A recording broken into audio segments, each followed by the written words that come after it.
The body in the dead-end alley. The streets were empty as a cold drizzle fell from the overcast sky, wrapping the city in a somber gray hue. It was the kind of day that hinted at trouble, and trouble had arrived in the most horrifying form. A body discovered in a dead-end alley. Detective Emma Harper stood at the entrance of the cordoned-off area, her sharp eyes scanning the scene. Beside her, Detective Hector Morales adjusted his coat against the chill, his usual calm demeanor betraying a flicker of unease. Chapter 1. The Scene. The alley reeked of dampness and decay. The body lay sprawled on the ground, half hidden beneath a pile of discarded cardboard. It was a man in his late 30s, dressed in an expensive suit now stained with mud and blood. His lifeless eyes stared at the overcast sky, and a jagged wound across his throat told a gruesome story. "Cause of death is pretty clear," Emma muttered, kneeling beside the body. Her gloved hands carefully examined the man's pockets, pulling out a wallet. "Elliot Grayson," she read aloud. "Wealthy investment banker. Lives uptown." "Doesn't look like a robbery," Hector noted, pointing to the untouched watch and cash in the wallet. "So why kill him and leave him here?" Emma stood, her sharp eyes narrowing as she scanned the alley. "This isn't random. Someone wanted him dead. And wanted him found." Chapter 2. The First Clues. Back at the precinct, Emma and Hector pored over Elliot Grayson's background. He was successful, married, and had no criminal record. But digging deeper revealed cracks in the perfect facade. Grayson had been embroiled in several lawsuits, and had recently received death threats from disgruntled clients who lost money in risky investments. "That's a long list of enemies," Hector said, leaning back in his chair. "We've got angry clients, competitors, and maybe even personal enemies. Where do we start?" Emma tapped a pen against her desk. "Let's start with his wife." Chapter 3. The Widow's Secrets. Elliot's wife, Veronica Grayson, was a picture of grief when they arrived at the sprawling mansion. Her eyes were red from crying, but there was a tension in her demeanor that Emma couldn't ignore. "When was the last time you saw your husband?" Emma asked gently. "Last night," Veronica replied, her voice trembling. "He said he had a late meeting and wouldn't be home until after midnight." "Did he mention who the meeting was with?" Hector interjected. "No," she said, shaking her head. "But Elliot had been stressed lately. He said someone was threatening him, but he wouldn't tell me who." Emma exchanged a glance with Hector. Veronica's grief seemed genuine, but there was something she wasn't saying. The detectives thanked her and left, but Emma couldn't shake the feeling that Veronica knew more than she was letting on. Chapter 4. The Mysterious Meeting. The victim's phone records revealed a series of calls to an unknown number in the hours before his death. Tracing the number led them to a burner phone, but a witness near the alley provided a breakthrough. "I saw him," the man said, nervously glancing around. "A black car pulled up, and the guy got out. He was arguing with someone in the car before he walked into the alley." "Did you see who was in the car?" Emma asked. The witness shook his head. "It was too dark, but I heard the driver say, 'This is your last chance.'" Chapter 5. Unveiling the Web. The investigation took a darker turn when the detectives uncovered a hidden side to Elliot's life. He had been laundering money for a criminal organization, using his investment firm as a front. The trail led to a notorious crime boss, Victor Delgado, whose name struck fear into even the most hardened officers. "He was in over his head," Hector said grimly. "And Delgado doesn't forgive mistakes." Emma nodded. "But Delgado doesn't get his hands dirty. If he wanted Elliot dead, he would have sent someone else." Their theory was confirmed when a forensic analysis of the crime scene revealed traces of expensive perfume. It was the same fragrance Veronica Grayson had been wearing. Chapter 6. The Trap. Confronting Veronica was a delicate task. Emma and Hector invited her to the precinct under the guise of needing more information. As they gently pressed her for details, her facade began to crack. "I loved Elliot," she said, her voice breaking. "But he lied to me. He lied about everything. Our finances, his job. I found out about the money laundering and the threats. He was going to drag me down with him. Did you kill him? Emma asked, her voice calm but firm. Tears streamed down Veronica's face.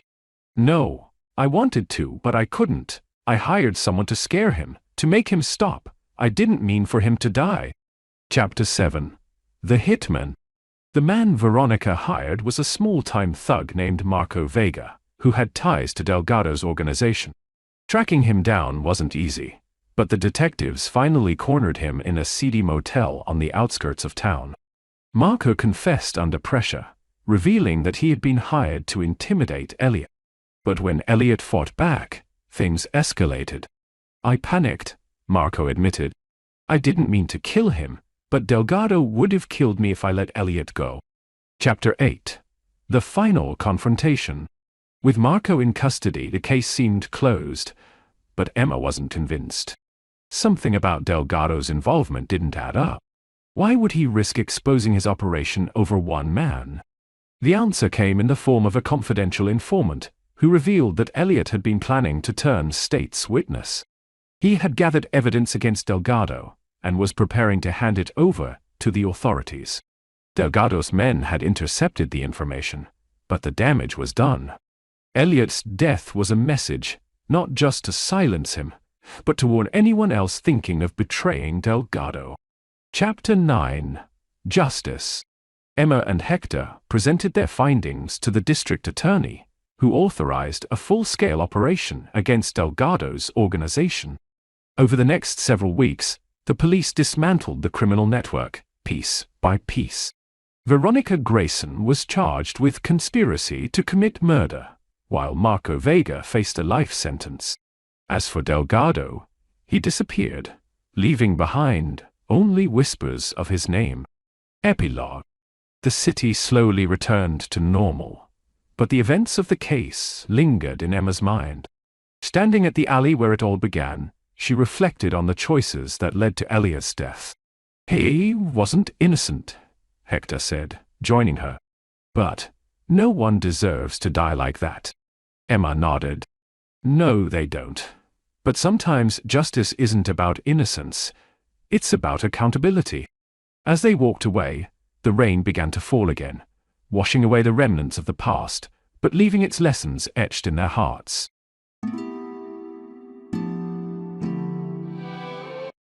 The enigma of the locked room. Detective Temperance Brennan stood outside the opulent mansion, its grand facade illuminated by the flashing red and blue lights of police vehicles. The crisp night air carried the scent of rain, hinting at an impending storm. She pulled her coat tighter around her slender frame, her keen eyes taking in every detail of the scene. Late night, isn't it? A familiar voice drawled behind her. Brennan turned to see Special Agent Seeley Booth approaching, his hands tucked into the pockets of his overcoat.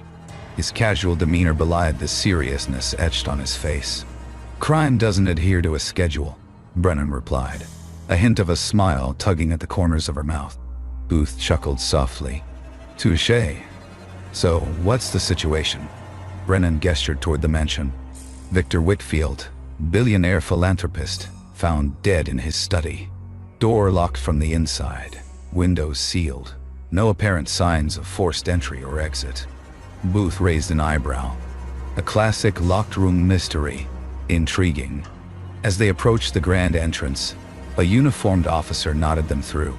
Inside, the mansion was a testament to luxury.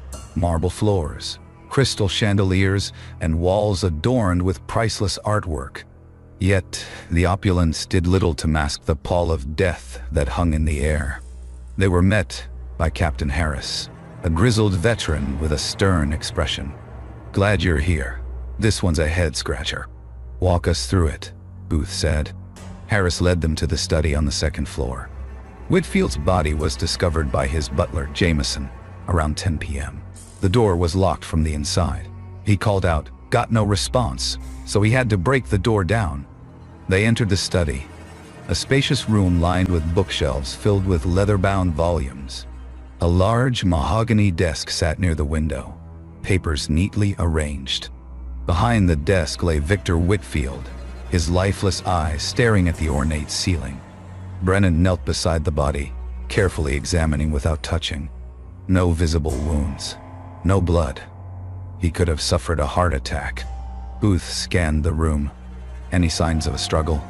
None, Harris replied. Windows are shut tight.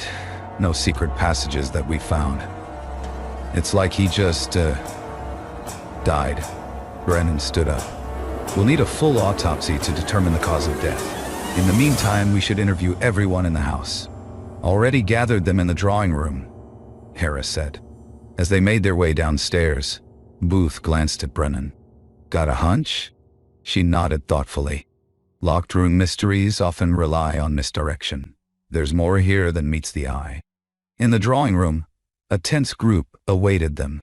Jameson, the stoic butler, Margaret Whitfield, the elegant widow with tear-streaked cheeks, Thomas Whitfield, the estranged son, and Elise Monroe, Victor's personal assistant, her eyes red from crying. Brennan addressed them calmly. We understand this is a difficult time, but we need to ask some questions. Margaret dabbed at her eyes with a silk handkerchief. Please, find out who did this to my husband. Mrs. Whitfield, when was the last time you saw your husband? Booth asked. At dinner around 7 p.m., she replied. He seemed distracted. Did he mention anything unusual? Brennan inquired. Margaret hesitated. He received a phone call during dinner. He didn't say who it was, but it upset him. Booth turned to Thomas. What about you? When did you last see your father? Thomas shifted uncomfortably. We haven't spoken in months. I only came tonight to try and mend things. Convenient timing, Booth noted. Are you implying something? Thomas snapped. Just gathering facts, Brennan interjected smoothly. Miss Monroe, as his assistant, did Mr. Whitfield confide in you about any concerns? Elise shook her head. He was under a lot of stress with the new business merger, but nothing out of the ordinary. Did anyone else know the code to his study? Brennan asked. Jameson stepped forward. Only Mr. Whitfield and myself. But I assure you, I would never harm him. How was the door locked? Booth questioned. An electronic keypad, Jameson explained. It locks automatically when closed. Only those with the code can open it. Brennan exchanged a glance with Booth. We'll need to examine that keypad. As they concluded the interviews, Booth sighed.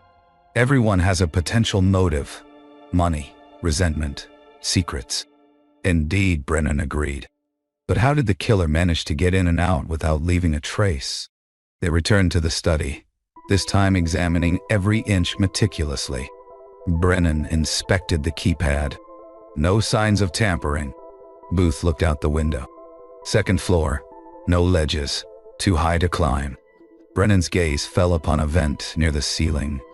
The air ducts are too small for a person. She noticed a faint scent in the air, a hint of something floral. Do you smell that? Booth sniffed the air. Perfume? Possibly, but not one that Margaret or Elise was wearing. They called in the forensic team to analyze the scent. Meanwhile, Brennan reviewed the items on the desk.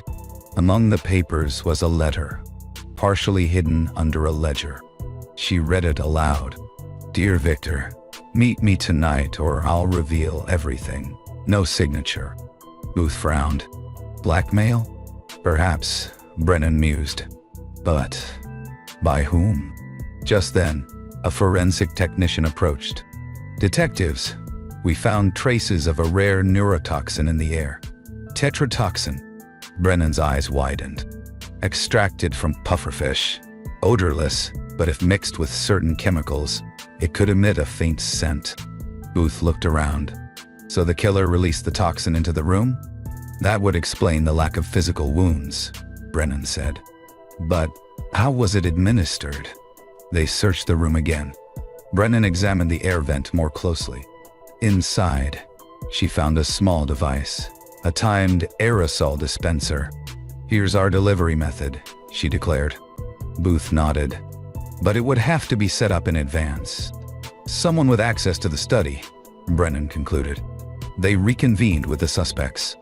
Booth's gaze hardened as he addressed Jameson.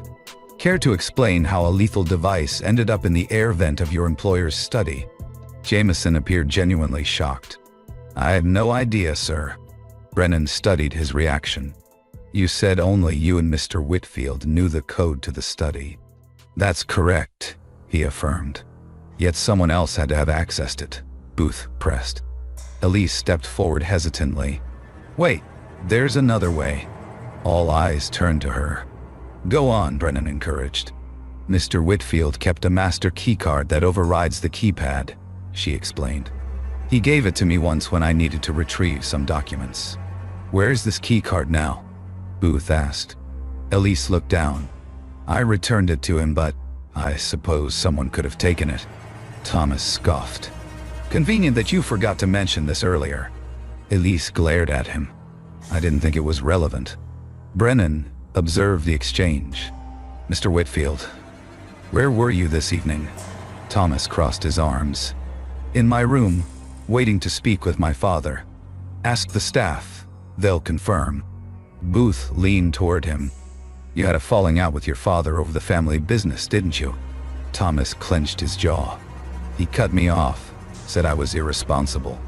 Did you try to prove him right? Booth challenged. Enough. Margaret interjected. My husband just died, and you're accusing our son. Brennan's eyes narrowed. Mrs. Whitfield, where were you when Victor was in his study? Margaret hesitated. In the library. Reading. Alone? Brennan asked. Yes, she replied softly.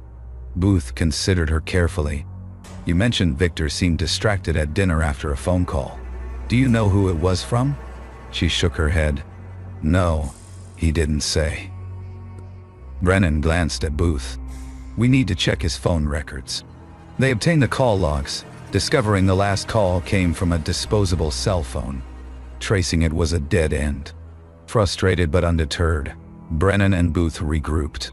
We have means and opportunity, Booth said, but the motive is still unclear. Brennan pondered. What if the motive isn't financial or personal animosity? What if it's to prevent a secret from coming out? Like blackmail, Booth suggested.